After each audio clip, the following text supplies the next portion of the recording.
Okay,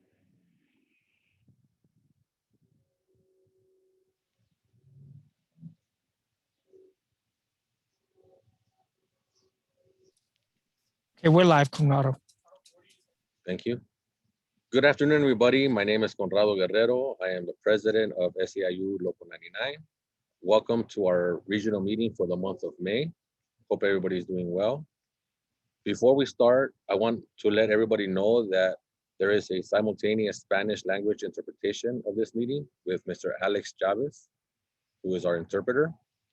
Si gustan escuchar esta junta en español, por favor, seleccionen el icono que parece mundo y cámbianlo en español para escuchar al señor Alex Chávez, que nos va a estar interpretando esta tarde.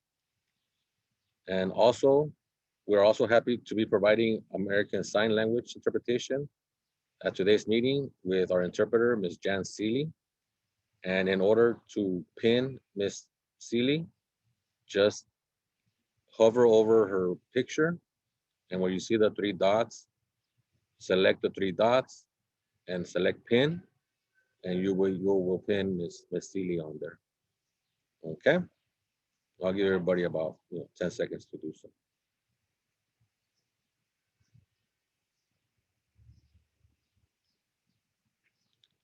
Okay, if you have any questions during the meeting, you can type them in the question and answer. Organizers will be responding to the questions directly. We won't be able to get to everybody's questions during this meeting, but if we're not able to address your question today, an organizer will be following up with you. For those of you on the phone, you can also send your questions by submitting the inquiry form on our website at seiu99.org/inquiry, and an organizer will follow up with you. Next, we'll hear from our Local 99 Executive Director, Max Arias. Max. Good afternoon. Thank you, Conrado. Good afternoon, sisters and brothers. As the school year comes to an end, I want to recap some of the great work of our local. I also want to share some of what we have planned ahead as we begin to recover from this pandemic. We started the school year still in the middle of the COVID lockdown, and in just a few months, we went from limited in-person work to a return to in-person instruction. All along the way, we negotiated through the strength, your strength, our strength. We negotiated agreements with employers that kept Local 99 members safe and working, and we had a say in reopening plans. To keep schools clean and safe, we secured the hiring of new temporary positions for building and ground workers at LAUSD. We won a waiver on vacation caps at LAUSD through the 2021-2022 school year. New job opportunities for after-school workers and other LAUSD Unit G employees. There's more hours for them. Emergency paid sick leave. Workers at LAUSD will not have to use their benefited leave for COVID-related illnesses. This is retroactive to December 1, 2020. Members of Ventura Community College District won a $500 pandemic stipend. Members of Los Angeles Community College District won on the front lines. They won a $1,000 pandemic stipend. Family childcare providers won an increased stipend and paid closure days. And through the work of our union, we ensured that education workers, including family childcare providers, were prioritizing vaccine distribution. Johan, can you please put the first slide? I forgot to put the first slide, but that'll give us some context on all of these things. Give me 1 minute so Johan can put it up. Thank you. Thank you. Sorry, trying to navigate the Zoom. All right, now I'm navigating the Zoom. Better. Okay, thank you, Johan. SEIU Local 99, could you go to the next slide, please? SEIU Local 99 also showed our strength at the state and federal level. And this has helped us win significant new funding for Local 99 members' jobs and the services we provide. To help with immediate COVID relief, we ensured that the state passed emergency funding. Many of you probably participated in the calls and the lobbying to achieve this. And SEIU, our international, all of us, was keen winning urgent assistance in the American Rescue Plan from Biden. Our local has elevated the need for affordable quality childcare for parents, and also that the jobs have to be good jobs. Family childcare providers should not be struggling. So through our efforts, we even had Sister Agnes Braga testify at a congressional hearing to include more resources to be able to support working families. And as Governor Newsom's May revised budget proposal includes the largest funding for education and childcare ever. And I just want to be clear with all of us. Governor Newsom didn't do it out of the kindness of his heart. He's a good guy, I'm sure, he means well, but power does not concede without demand. And we raised a heck of a demand, not only with family childcare providers, in which Newsom did not want to spend the money of the federal money. We forced him to do so, as well as K through 14. Normally, we hear some of these things we're going to hear are all for teachers. Well, we didn't do that. This time, it's for teachers and us. You'll see what I mean as I go through them. For K through 14 education, we won $300 million increase in funding for special education, including paraeducators. It's all that campaigning we've been doing for 5 years in the largest school district in California, demanding that there be more special ed assistants to support students, demanding that those paraeducators be district employees. Through that demand, we have amplified it statewide, and they're realizing now that you are necessary and essential for education. So that's how those $300 million happened. $1 billion for summer school and after school programs. Again, our advocacy for summer jobs plays a role into this. $3 billion for community schools to fund 1,400 new community schools over the next 5 years. 60 million summer bridge. Now that is Local 99 all the way. A lot of you were there, right? When there was no support in the summer, we got something which is just a safety net, and it's funded. It's funded for the next 3 years so that you can continue to take advantage of the summer bridge and not struggle as much during the summer months. But the fight's not over. We got to continue to fight. And you just saw a low investment in summer schools. Now we got to make sure that summer school is offered and that good jobs are there. $51.4 million for broadband access infrastructure for universal access for high-speed internet. And $1.1 billion increased funding to lower adult to student staffing ratios. You heard that right. $1.1 billion increased funding to lower adult to student staffing ratios. When you hear classroom size, that's what that means. That means it's not just about, having less students in one classroom, but also all of you, the support, class of employees that make sure that the classrooms operate also have to be considered. It's not just about teachers, counselors, and librarians.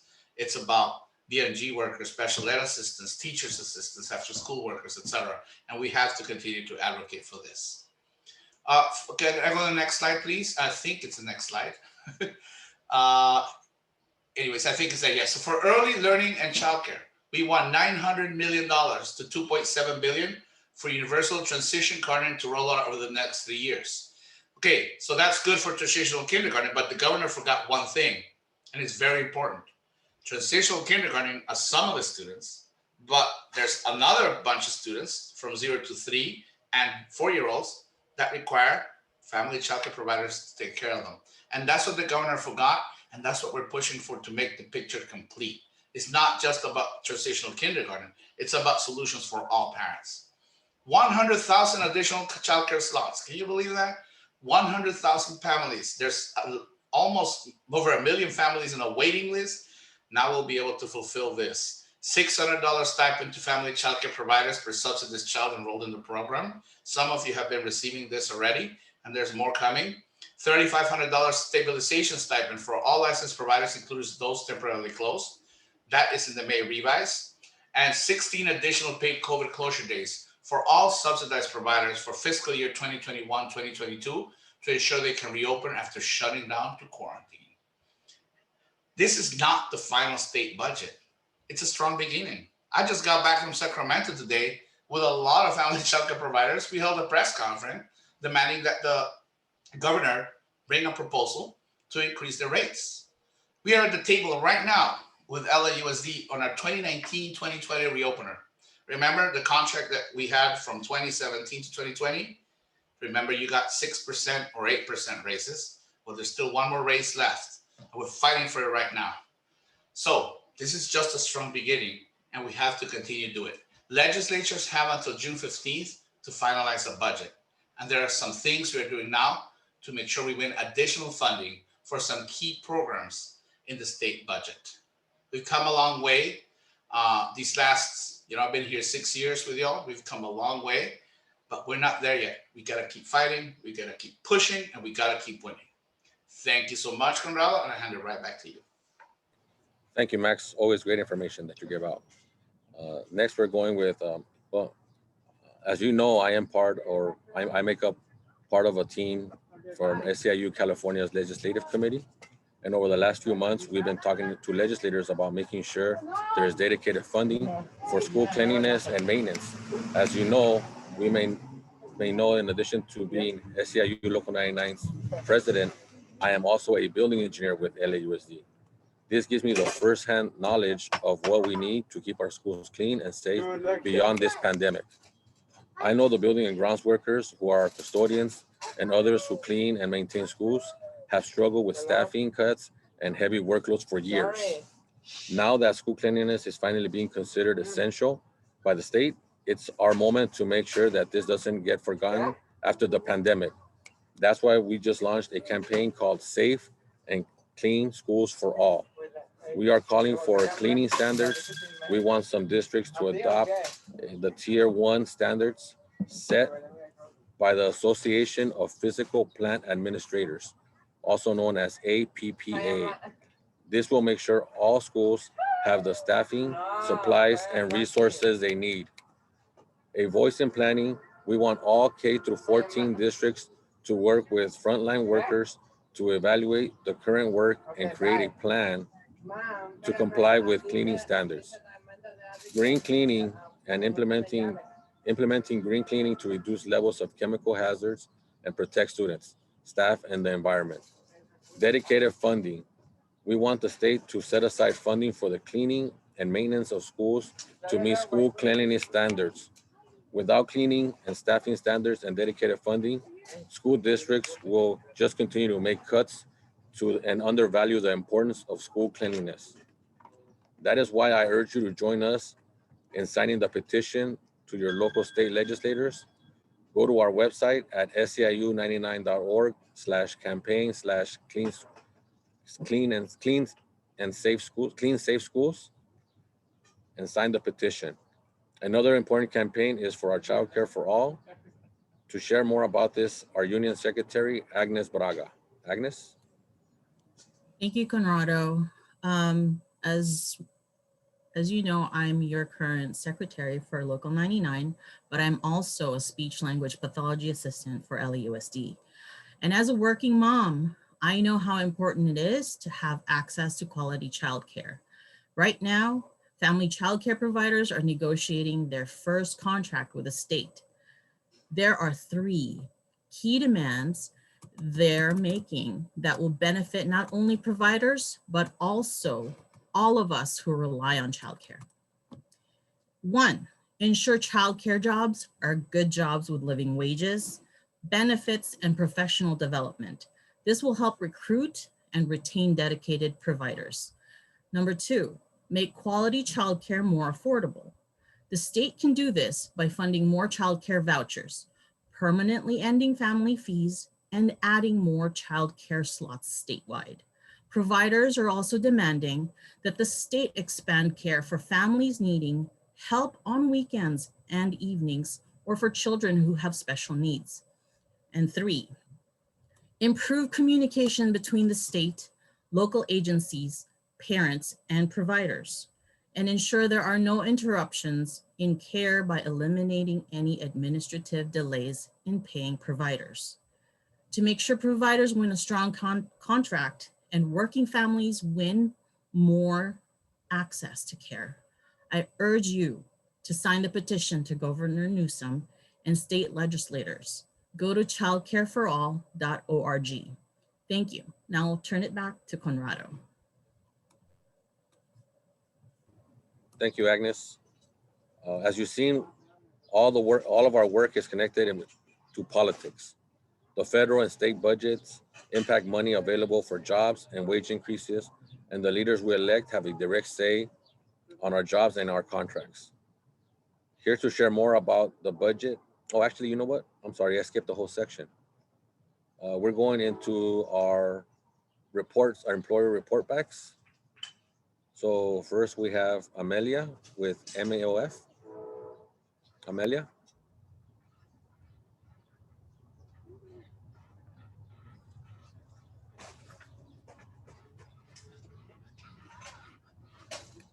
Amelia, are you on? She's on. Amelia, you're on mute. Okay, I'll go ahead and read the slide. MAOF Head Start, our upcoming labor management meeting is scheduled for Friday, May 28th, 2021. Next general membership meeting is scheduled for June 19, 2021. For options, we have current COVID guidelines are in place. Options is paying employees up to 3 days of illness for any medical relations after taking the COVID-19 vaccination. Next slide, please. LA Community College District, $1,000 remote work stipend, the $1,000 one-time payment to all employees in LACCD for expenses incurred for working from home during the pandemic will be paid out this week. Employees that did not work from home will also receive this $1,000 stipend. Full contract negotiations, the LACCD bargaining team presented our proposal on wages and the district countered with $0. The district is projecting a decline in student enrollment, which they claim will result in a budget shortfall in the millions. Our bargaining team will continue to demand a wage increase for our members. We need our members to get organized at each college and get ready in case we need to take action. Our bargaining team, stewards, and organizers are working hard to make sure there is a steward at every single LACCD college campus and making sure that monthly membership meetings are taking place at each college to make sure that all members know what's going on in negotiations and receive important information. Our next full contract negotiation with LACCD is on Tuesday, June 15th. Next slide. SoCal, we have Adrian. Adrian, can you do SoCal's units, please? Yes.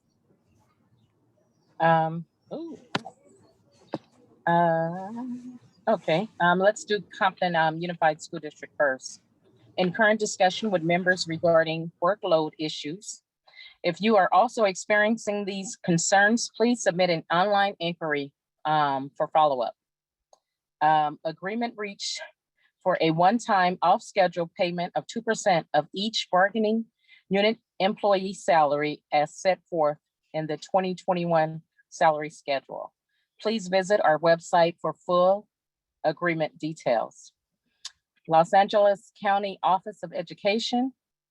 Most members continue to work remotely and members with assignments continue to be provided with appropriate PPE and in adherence to established public health guidelines. Thank you. Thank you, Adrian. Can we get the next slide, please? Next, we have Hacienda La Puente Unified School District. Conversations regarding the extension of the current memorandum of understanding continue. And for Linwood, we have Agnes. Agnes, you are on mute, Agnes. Thank you, Conrado. Technical difficulties, everyone. So Linwood Unified School District. Memorandum of Understanding, or MOU, has been completed. Provisions include the following: 10 days of fully paid leave days in 2021. Agreement expires June 30, 2021. Attendance incentive, floating holiday carryover, $200 per semester, retroactive to July 1, 2020.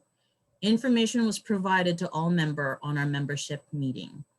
Member want to start the fight to receive hero pay and a field plan in, I'm sorry, I can't read the bottom part. Is pending. Next slide, please. Montague Charter Academy. Memorandum of Understanding regarding remote working, distance learning, safety protocols, and transition into hybrid are in place. Agreement reached regarding a one-time payment for our members. Our essential workers will be receiving a 5% increase. Please visit our website for full agreement details. And Pleasant Valley School District. Full contract extended through June 30, 2021. No layoffs or reductions in hours to date or pending. Appropriate PPE and COVID-related training and procedures in place. Additional assignments are reasonably related to established duties by classification. Conrado? Thank you very much, Agnes. Next, we have Santa Monica Malibu Unified School District. Next negotiation meeting is scheduled for today, May 25th, 2021. Current campaigns include hero pay, bullying and harassment of members within our custodian department. Next, we have the accelerated school, also known as TAS. TAS is committing to maintaining a safe working environment and is following current CDC guidelines. Next slide. Torrance Unified School District. Bargaining occurred today regarding security cameras and our wage reopener. More updates to come. Ventura Community College District. Reopening plans limited to hands-on courses have been established for all 3 colleges with appropriate PPE, training, and assignments made for members. Whenever possible, members continue to work remotely. And next we have our Vice President, Elizabeth, with our update from LAUSD. Elizabeth? Good evening, SEIU members. I'm going to be reading the LAUSD reopening of schools. Negotiation for reopening sites have been completed. MOU is posted on our website. Our members stood strong to ensure our sites did not open until it is safe. Employees required to quarantine by the district will be paid without the use of employees' benefited time. Next scheduled bargaining session is March 27 regarding wages. Employees without healthcare supporting COVID response services such as grab and go, testing, vaccines, and childcare services will be provided healthcare through the durations of this agreement. District has implemented an anonymous centralized hotline whereby SEIU employees will be able to report safety concerns related to COVID that have been reported to the site administrators that have not been resolved. Our agreement includes protection against layoffs and furloughs. I will turn it back over to Conrado. Thank you very much, Elizabeth, and thank you everybody for participating on this part of the meeting. Next, we have Lester with our political update. Lester? Hi, everyone. Lester Garcia with the Government Relations Department here. And in the words of the late, great Mike Garcia, when we fight, we win. As you heard Max talk about earlier today, our members mobilized and we were able to win some significant victories here on the education front. First off, going back, I want to highlight our members taking action is the theme today. Power concedes absolutely nothing without demand. And our very own Local 99 treasurer, Agnes Braga, testified before Congress in April at the House committee hearing called, in their own words, paid leave, childcare, an economy that failed women. This is before Joe Biden came out with a lot of his plans around childcare, and absolutely helped contribute to advancing the notion that every single worker deserves and needs childcare, and that our childcare providers are themselves essential for the functioning of this economy. So big shout out to Agnes, who held it down for our members in not in Washington, D.C., but she zoomed into Washington, D.C.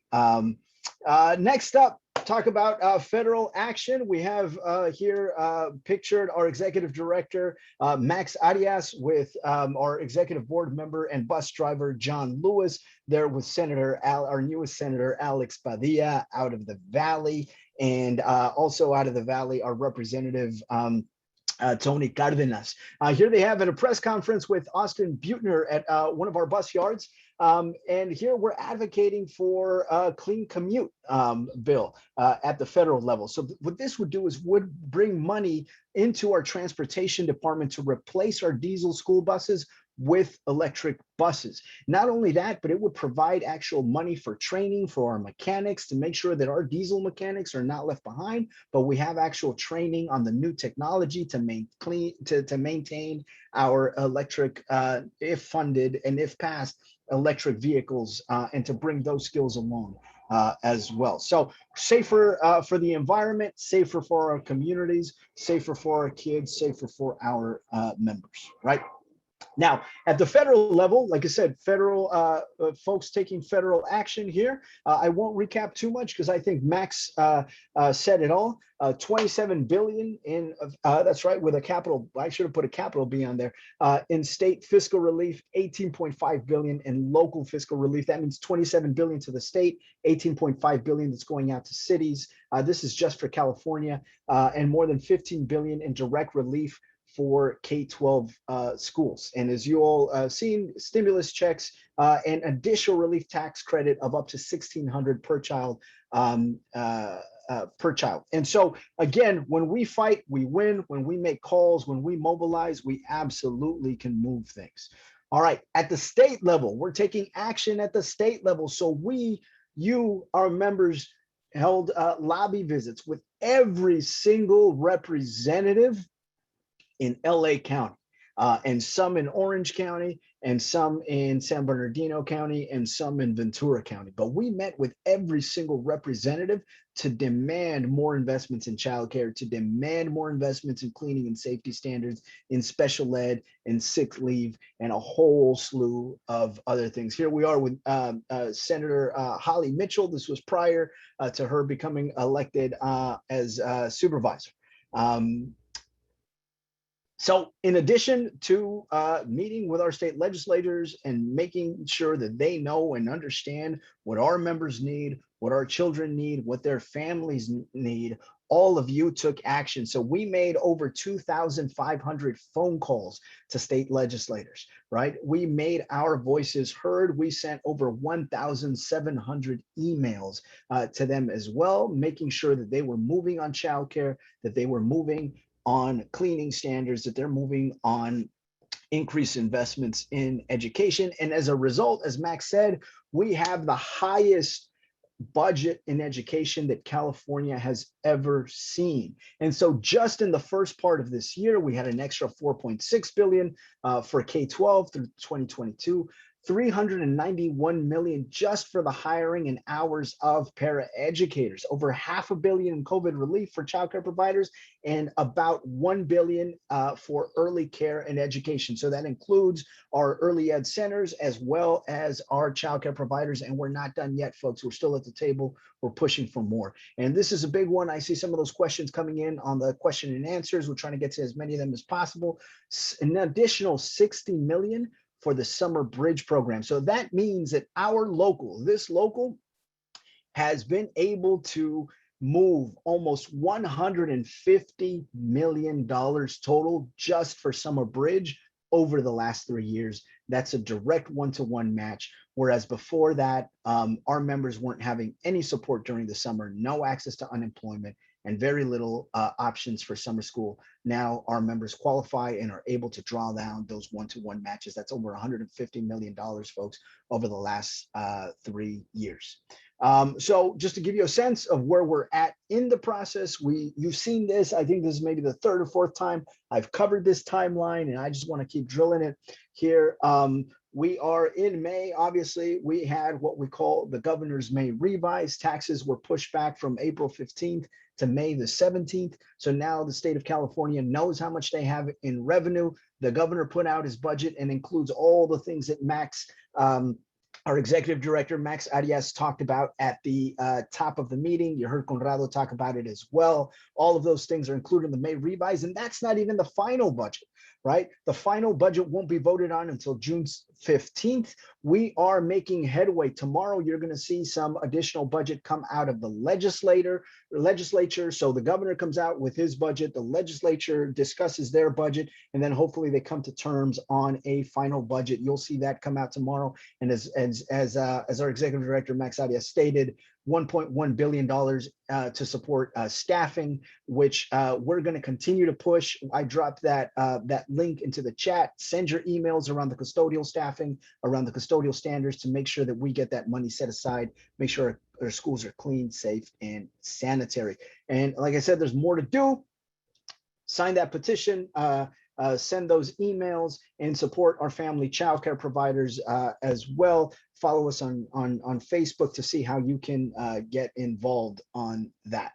Lastly, here locally, we have all of this as an effect, right? We got the federal work we're taking action federally, we're taking action at the state level, and we're taking action here at the local level. So just last week, we put forward the Clean, Safe, and Sanitary Schools resolution at LAUSD. It was sponsored by Board President Kelly Gomez and Monica Garcia, who put this resolution forward. We had, and it calls on the state to increase funding and standards for state and custodial staffing. So not only are we mobilizing ourselves to tell the governor, to tell the state legislators to increase their investment, we're mobilizing our school districts to make sure that they're telling the state as well. So we had our building and grounds worker out of Santee High School, Andrea Quiroga. Andrea, I don't know if you're out there, but you did great. We had our executive director, Max Arias, and our president, Conrado Guerrero, who all came out and spoke to the board, pushed the board. The resolution passed unanimously. As a result of the resolution, as a result of the discussion, as a result of what we're putting forward, LAUSD just today introduced to the board the recommendation that we increase custodial staffing by 770 additional custodians at LAUSD, 770 additional custodians. Like I said, as the great Mike Garcia said, when we fight, we win. Now, you heard Max and Conrado reference these earlier. This is on top of that 770, and that's not final yet. The budget will be voted on sometime in the next couple of weeks at LAUSD. But we're also, this is on top of about 500 health support aides that were brought on earlier this year. 1,000, these are temporary relief workers, 1,000 school facilities attendant. But now that we have these temporary relief workers on, it makes it easier to transition them over to these potentially permanent positions that that the district has now put out into their budget, and one school climate advocate at every school. So we're talking about a potential 800 folks here on the school climate. So we're growing our union, we're growing our membership, we're growing our strength, and we're flexing that strength every step of the way, from the federal government to the state government to here locally. Now, if you want to go ahead and flex with us, then please, we urge you, download Outreach Circle, stay connected, join the fight, keep you engaged, keep you activated, make sure that you take action. Power concedes absolutely nothing without demand. We wouldn't have any of this. We wouldn't be talking about any of this if we weren't out there pushing for these results, right? Oops. And so in order to download Outreach Circle, all you got to do, take your phone, open up your camera, point it at that little QR code. You'll get a link. Click on that link, download the app, and stay connected. I'll also drop the link itself into the chat in case you want to click on that directly. But go ahead, point your camera at the QR code. I'll leave it up for another 10 seconds or so. You'll get updates and you'll get ways for you to stay involved, not only on the state legislation, but as we go down the road and as we engage into our full contract negotiations, you'll be able to get those updates, get active, and be a part of that. Also, real quick, shout out to Martell Riley, who was featured in Reuters as well, talking about the return to school and talking about all of the work that we're doing out in Santa Monica, Malibu Unified as well. So that's it for me, Conrado. I will hand it back to you. Hopefully you all got to take a picture of that or put your camera up to that QR code, and we'll drop the link in the chat for you. Thank you. Thank you, Lester. Next, we're going to get an update on our SEIU Local 99 officer and executive board elections from Amelia Soto, a member of the elections committee. Amelia? Okay. Can you hear me? We can hear you. We can hear you. Okay, thank you. I was having hard time earlier. Thank you, Conrado, for doing the early ed. Yes, this is Amelia, and I'm the chair of the elections committee. Just wanted to let you know we are currently in the process of electing our union's officers and executive board members. It is important to make your voice heard. Please make sure you vote. This is a mail ballot election only, and all eligible members should have received your ballot in the mail by now. Ballots must be returned by mail and received no later than 9 a.m. on June 11th, 21. Keep in mind that it may take a few days for the ballot to be received, so be sure to vote early. I already sent mine in. Don't wait until June 11th to return your ballot. It can only be returned by mail. No postage is necessary. If you have not received your ballot or you need a replacement ballot, please contact Rocio Aguilar at raguilar@seiu99.org. Requests for replacement ballots, will be processed through June 4th.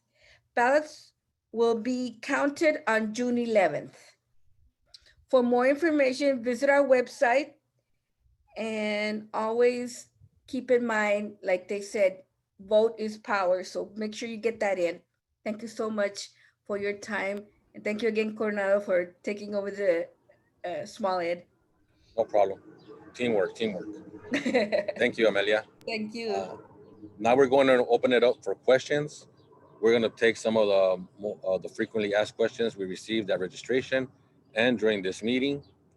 I want to remind you that if you are joining us by phone only, please send your questions through the online form on our website at SEIU99.org/inquiry.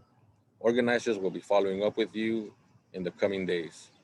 Also, due to the number of questions, we won't be able to respond to everyone during the meeting, but if you send a question by any of these means, you will hear back from an organizer in the next few days. We'll also be posting a recording of this meeting on our website, SEIU99.org, so you can review all the responses. Now I'll turn it over to Lester, who will help facilitate with the Q&A. Lester? Thank you, Conrado. We have a few questions here related to the summertime. As summertime is closing down, we have one over from Babette, who asks, only 50 students signed up for summer school special ed center. Will they hire for summer employment by seniority or send to another school? I can answer that, Lester. So the process for special education is they first go by continuity. So if you are assigned to a child as a BII, you would have priority with that student to participate in. If that student is participating in ESY, you would have that opportunity to do so first. After that, it will go by seniority based. All right. Next question. We have, can a student come to school with COVID symptoms but has a negative COVID test?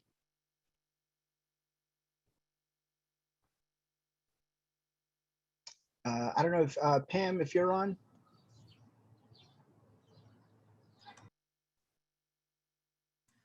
Hi, everyone. Hi, if a student comes to school and you're saying they have symptoms, but a negative COVID test, then it's negative. The symptoms are similar to cold and flu. So if the test is negative, then we have to assume that the student does not have COVID. Thank you, Pam. Mm-hmm. Another question. And also, if I can add to that, Lester, Go ahead. I wouldn't understand how, if the students coming to school, how they can pass the daily pass if they're having symptoms. So, because at the daily pass, at the very beginning of the day, they have to have a daily pass. And the daily pass states that they have no COVID symptoms. And as soon as they have it, they should report it to their administrator, because the administrator has to make that call. Thank you. I just want to be very clear. If the test is negative, then the student is negative, okay?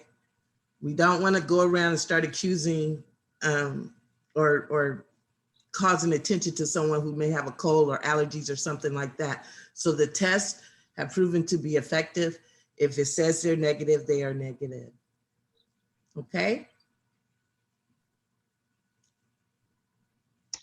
All right, we have some questions here around Summer Bridge. Mostly, when will folks be getting their checks? for this summer of 2020, 2021, are we receiving a check that we put money to schools when school is out on June 15th? So Pam, I can answer this one on Summer Bridge. So if you put in for Summer Bridge last year, you signed it and were approved, received a letter and saw those deductions in your check throughout the school year, then yes, you will be receiving a check. We don't have a firm date. In the years past, you get your first check on or about June 15th, and then your second check about a month later, really depending on when the school year ends. We also had a similar question.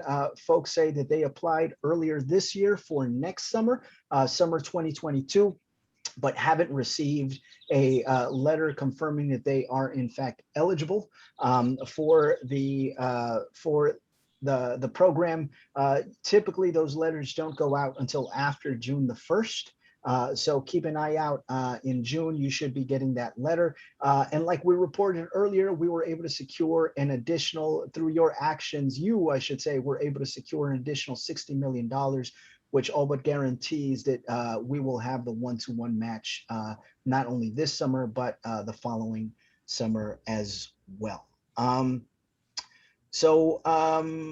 All right, we have some questions from folks who are wondering who their union rep is. How would folks go about finding out who their union rep is? The best way to, it should be on the website. If it is not, please reach out to the MRC and they can connect you directly to your rep, give you that contact information. After this meeting, I'll make sure that the website is updated. If it is not, then please check in about 24 hours. But the main thing is, if you really need them right away, go through MRC. Great, and you could go through the MRC by either calling our number on the website or filing an inquiry form.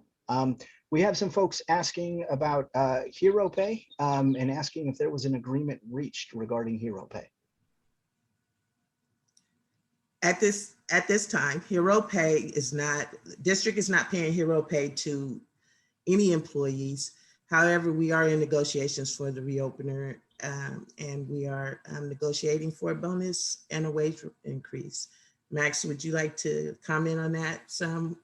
Yeah, so the district is, they stopped the Hero Pay. We kept demanding it, but instead of demanding Hero Pay in the past, since the Hero Pay was more of the past, we're focusing our efforts in ensuring that the 2019-2020. So let me recap briefly. Remember, the last contract we bargained with LAUSD was 2017 to 2020, 3-year contract. It's already expired.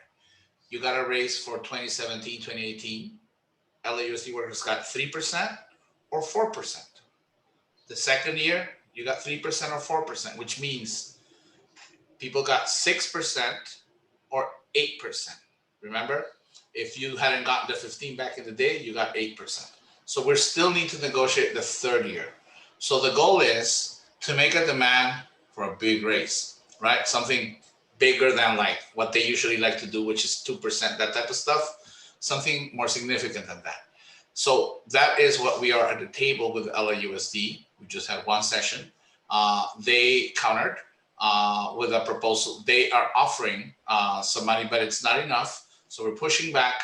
We'll have more information on Thursday when we meet with LAUSD again for that 30-year raise. So instead of fighting for Hero Pay, let's fight for a raise, but a bigger raise. And then I want to remind LAUSD workers, after this is done, and then we have the summer, next year we begin to bargain for a new contract. 3 more years in the future in which we have to fight and be ready to get ready to strike if we want to improve our hours, our wages, and our working conditions. You've done it once. We're gonna do it again, but we're gonna make this, louder. Let's put it that way.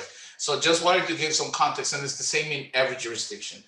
Every jurisdiction has either reopeners or open contracts.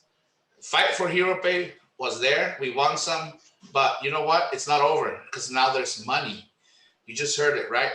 billions of dollars investment. This is the largest investment in schools in a long, long time in California, and there's federal money. But we won't get it unless we fight for it, right? So just want to focus us all. Hero pay, yep, if we have some remaining fights to do, we should finish them, and then focus and be ready to just hit like hard on the increases. So we'll have more information on LAUSD. Their initial proposal to us was $1 an hour. And so we are responding to LAUSD that we want to see something different than $1 an hour, although $1 an hour is way bigger than anything they've ever offered us before at the first session. So we have to see where we land, what they offered, and we'll go from there.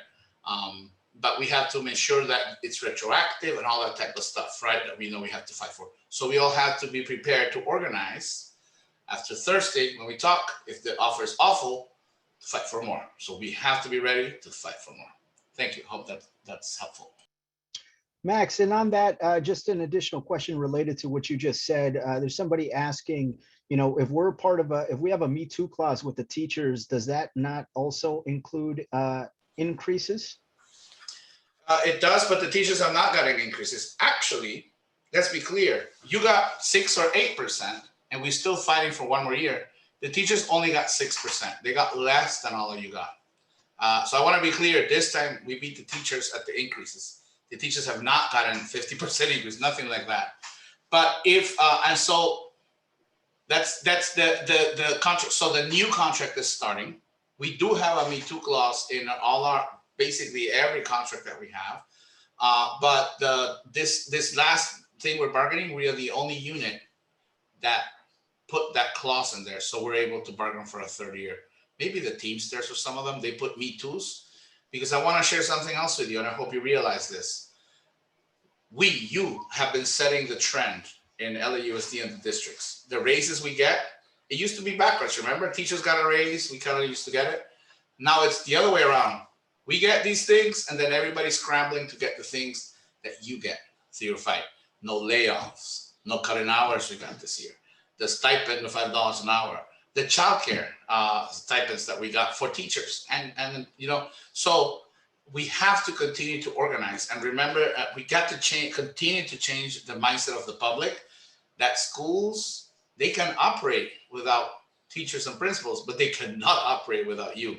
And that's where your power lies. So that's why it is important. You know, Me Too's are important, and we will continue to fight for Me Too's in case, because you might have heard the teachers ask for some money, right?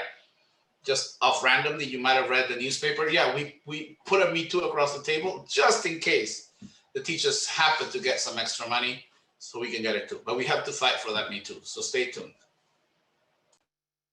Got it. Thank you, Max. Thank you for that clarification there. So we have a question around what the next school year would look like. Do we have any idea what the next school year will look like? Are we going to continue to wear masks and use daily pass and get tested for COVID, even though we have vaccinations? That's still to be determined. I know the safety committee continuously meets. It's based off of what the CDC and guidelines and the public health, LA Public County Health Department decides for the schools. We know that there's been a lot of information coming out, so that has not been determined for the new school year. As of yet, as it stands now, everybody still remains wearing masks. All right. Now we have a question here. I'm going to sort of compress it. It's a little long, from Adrian Garcia, who asks, who says he works in LAUSD truck ops and would like to know more info about contract negotiations. So how can Adrian and other members in general stay tuned and be involved and support contract negotiations?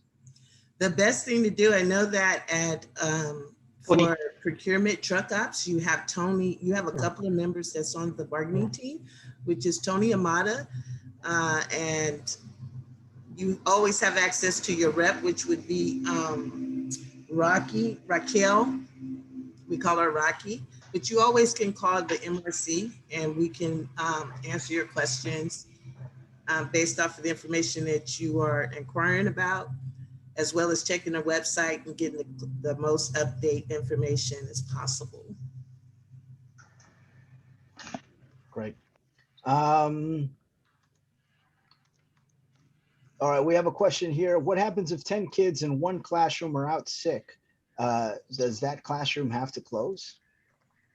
Sick with what? It depends, right? So if it's COVID, then I'm sure that would trigger a shutdown, right? But if it is, it could be multiple illnesses, cold, allergies, whatever.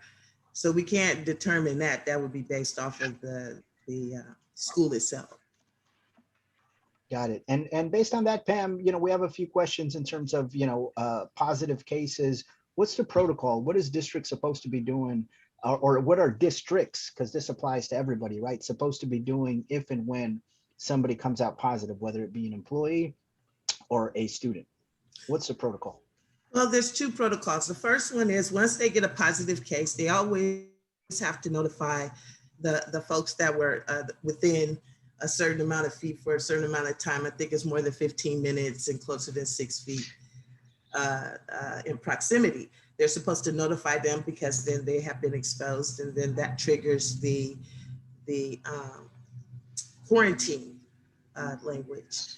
However, they also have to know, they notify us by law when they have positive cases, and it's tracked through their contact tracing committees, safety committees with the various employers. And we have safety committees members on those committees to get that information and have those discussions. Did that answer it, or did you need more? No, I think that's great. Now we have a question. We have some folks inquiring about CPR. Where can they get information about CPR? Is our local going to be offering CPR? We do still offer CPR. You can sign up on our website. I know that a lot of people said that it takes so long. Well, it's taken long because there's still requirements on how many people can gather. Lydia is a point person there. There is a tab on the website that you can go on and sign up, as well as follow up with your rep. They can help you with that as well. But we do have the classes, and we do know that it's taken longer, but that's because of the mandates on gathering. Okay. Got it. And we have one that I think this one's for you, Amelia. Somebody is asking, how do I send in my ballot? It says to use a specific envelope, but I didn't receive that envelope. In your ballot, you should have got the envelope that has the little scan where you don't have to put the envelope, those little things. So there's 2 envelopes that you have to put in together and then send it off. It should have came in there. Maybe you can call our more information at our website or visit there and get everything. Michael is probably on, and he can also give you some more information. But as far as I know, get on the website. Great. And I am dropping Rocio Aguilar is the person who is in charge of that. I'm dropping her email into the chat for everybody. So as Amalia said, if you need a replacement, contact the union, or you can call and ask for Rocio, and her email is in the chat. Mr. President, I don't know how much more time we have for more questions. I think that's getting close to our limit there. Okay, we'll close with this one here. If we are able to win a raise, when would we see that raise? Well, you want to answer it, Max? Yes, as soon as we ratify it. So if we have a raise in the third year, for the third year of the 2019-2020, remember, it's just the first step. We have to ratify it, and that will be, it depends on what the district brings. And if it's really no movement or whatever, we need to fight the length of the fight. But if we can get it done within the next few weeks, you should be getting the raise within the next few weeks, like a few weeks after we ratify. It's hard to answer, but we'll have more on the Thursday. And since I already told you what the district offered, I want to really tell you what they offered completely so that it's clear what they offered, which is not what we have accepted, by the way. We pushed back. They have offered $1 an hour retroactive to June 1st, 2020, and $1,500 bonus to people that were employed in 1920. So that's what we pushed back. There's a lot of debate because I see some things here, and we're here amongst family around percentage versus dollar an hour wage. I saw somebody said that it's unfair in the chat because teachers have a higher wage, so they get a percentage and it's higher. That is true. That is true. That's how percentages work. But right now we're trying to ensure that because percentages seem to be what you are used to, and it's the fairness aspect of it, trying to get as high a percentage as possible and create a higher floor for low wage earners. Try and elevate what they make so that even in percentage, they can get more, for example. So that's kind of the goal of what we're trying to push. But I want everybody to please stay tuned Thursday evening or by Friday to know where we're at with the district, see if they brought something else. And then next week, depending on how that goes, we may have to have a meeting. If we have to plan action, we'll plan action. If we have to talk about settlement and we need to ratify, we'll be talking about settlement and they need to ratify. Either way, we may have to meet. So stay tuned and ready to fight. And then remember, I want to remind this again. I know I've said it a few times, but I see some folks still asking. This is the raise they owe us from last contract. We still have to fight. All those billions of dollars that's coming from the state, all that is we start fighting for in August, when we start fighting for a long-term contract. Why? Let's remember, this is going to be, we should get as much as we can right now, right? As much as you can, retroactive to June 1, 2019. That's the goal. That's what we want to push for. Get that ASAP, get prepared. Next year, come with force and get raises, improve hours, change language, fight for your buses. I know bus drivers are telling me they want to fight to bid on their buses back. We fight for the buses to be able to bid your buses back. Fight for more special ed assistance. Make sure that BII work is done in-house. Make sure that those workers that have been here a long time get additional increases to actually, respect their seniority. Make sure that work is done safe. Make sure that more staffing is brought in to support the students, and so that you are not running around, breaking your back trying to get everything done. So that is what we're gonna fight for starting next year, LAUSD, and in every jurisdiction. Family childcare provider, same thing. We settle the contract. We need to settle it if we can by this budget cycle, if it's fair. And then we got to keep fighting for healthcare, for retirement. It's never ending because, as we have said from the beginning of the meeting, power does not conceive without a demand. And we know how to raise a heck of a demand, so we got to keep doing it. So I hope that's helpful. But more than anything, we got to stay tuned and we got to stay engaged. All right, thank you, Max. And I think that wraps it up. And just as a reminder for folks, if you didn't get your question answered, then you will have a rep answer your question via email. And I do want to highlight Yenny Warren, who said, thank you for doing all of this and for all of the info that was provided today. Thank you, Lester. I'll take it from here. Before we close, we want to let you know about an upcoming event. Here to share more is our Local 99 Vice President, Elizabeth. Elizabeth? Thank you, Conrado.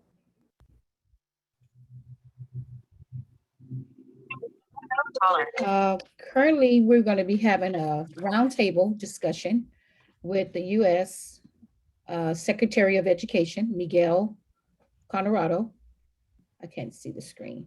Thursday, May 27th at 2:30 p.m. Watch on our Local 99 Facebook page at SEIU 99, joined by SEIU education workers, including myself, Elizabeth Parker, the Vice President for SEIU Local 99, Max Arias, SEIU Local 99 Executive Director. We look forward to seeing you there. And I'll hand it back over to Conrado. Thank you very much, Elizabeth. We all look forward to that event. And something else we all can look forward to is the reopening of our main office in Los Angeles. I'm happy to share that the office in Los Angeles will be reopening on June 21st. We'll continue to follow safety measures in the building. We'll be open for regular business from 8 a.m. to 5 p.m., Monday through Friday, starting Monday, June 21st. And we will make plans for our satellite offices in the Valley and Linwood to be open also. That's it for our meeting today. Thank you all for joining us, and we'll be seeing you next month. Have a good evening, everybody.